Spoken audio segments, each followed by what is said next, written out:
He walked into a Rolex boutique with $2 million sitting in his account, wearing an expensive suit, calm confidence, and the belief that money would immediately translate into respect. But what happened next completely broke that illusion because nothing responded the way he expected. There was no special treatment, no excitement, no urgency, just a quiet, polite rejection. A simple no delivered without emotion.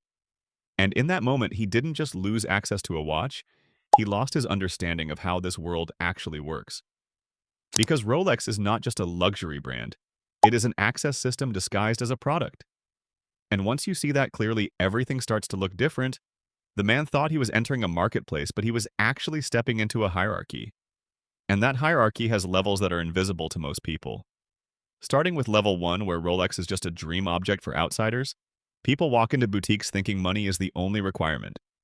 They look at watches behind glass and assume everything is available if the price is right. But what they don't realize is that most of them are already filtered before they even begin, because the system quietly separates serious clients from walk-ins. And at this stage, price feels like power, but it is actually just illusion. Then comes level 2, where a person finally manages to buy something like a Datejust or Oyster Perpetual, and they believe they have entered the world of Rolex. They post it, they wear it, they feel successful. But behind the scenes, they are no longer just buyers. They are data points being observed. Their behavior, spending pattern, and consistency are being tracked by authorized dealers. Not because they are important yet, but because the system is deciding if they are worth upgrading. And then at level 3, the reality becomes sharper, because Rolex stops being about availability and starts becoming about allocation. And this is where authorized dealers, or ADs, play the real game. They don't sell freely anymore. They allocate watches based on purchase history. Meaning, if you want a highly demanded model, you cannot simply buy it. You must first build a history by buying other pieces you may not even want. And many people get trapped here, spending money on watches just to qualify for another watch, thinking they are progressing when in reality they are being tested. And at level 4, the system shifts again because now recognition starts. Your name becomes familiar inside the boutique. The AD remembers you. You might get a message before stock arrives. You start feeling like you are finally inside the circle. But even here, control is not yours because everything still depends on their approval, not your demand. And then comes level 5, where the experience changes completely because the showroom loses meaning and access becomes private. You are no longer treated like a walk-in customer. You are taken into back rooms, private lounges, quiet spaces where high-value clients are served differently. Champagne is offered not as luxury, but as separation, a way to distinguish who belongs in a different tier, but even at this stage, you are still inside their system, not above it. And at level 6, the structure becomes global and invisible.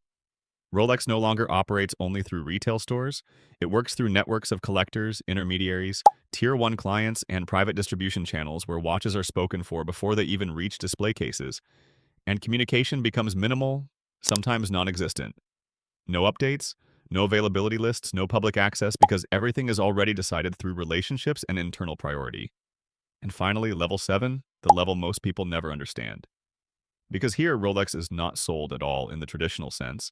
It is assigned, quietly and strategically, to individuals who are not just wealthy but influential. People like world leaders, royal families, cultural icons, and legacy collectors, whose presence itself adds value to the brand. And at this level, money is no longer the deciding factor, because reputation, influence, and symbolic importance matter more than price. And this is where the truth becomes unavoidable. The man with $2 million was not rejected because he lacked money. He was rejected because he lacked access to the internal structure of belonging. Because in this world, unknown is equal to invisible, and invisible means you do not exist in the system's priority list. And once this realization hits, everything about luxury changes its meaning. Rolex stops looking like a watch and starts looking like a controlled hierarchy where every level is a test of access rather than affordability.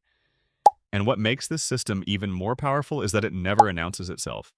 It never explains rejection. It never justifies allocation. It simply operates silently in the background, deciding who moves forward and who stays outside. And most people never even realize they are being evaluated. They think they are shopping when in reality they are being measured. And that is why even some of the richest people in the world remain stuck at lower levels of the system, because wealth alone does not move you up.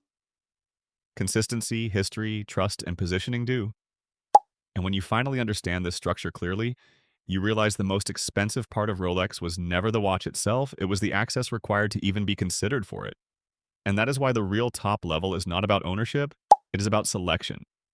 Because at the very top, you don't walk into Rolex to buy something, Rolex positions itself around you, and that is the final truth hidden behind the illusion of luxury, a system where money opens the door only once. But belonging decides whether you stay inside or remain outside looking in.